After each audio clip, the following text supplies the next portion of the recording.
Investigazzjonijiet konġunti bejn il-Pulizija tad-Distrett ta' Bormla u ta' Rapid Intervention Unit waslu sabiex il-ħadd jinstab u jiġi arrestat, raġel ta' 33 sena li kien qed jiġi mfittex b'rabta ma' feriment waqt ġlieda li seħħet fi 17 ta' Frar illi għadda fi stabbiliment fi triq ix-Xatt Whittlehine.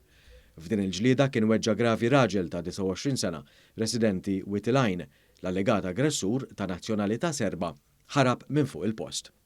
Wara investigazzjonijiet intensivi, il-ħadd il-Pulizija waslet l-informazzjoni li l-persuna mfittxija kienet qiegħda fi stabbiliment fi triq ix-Xatt il-Gżira għaldaqstant fuq il-post marru immedjatament tar-Rapid Intervention Unit u malli r-raġel induna bil-preżenza tagħhom ipprova jaħrab.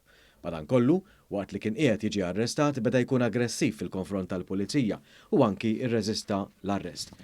Konsegwenza ta' hekk, 4 pulizija soffrew xi ġrieħi u nataw l-assistenza medika fl-isptar Mater Dei fejn aktar tard ġew iċċertifikati li soffrew ġrieħi ħfief. Ir-raġel qed jinżamm arrestat fil-Kwartieri Ġenerali tal-Pulizija fil-Furjana waqt li l-investigazzjonijiet tal-Pulizija għadhom għaddejjin.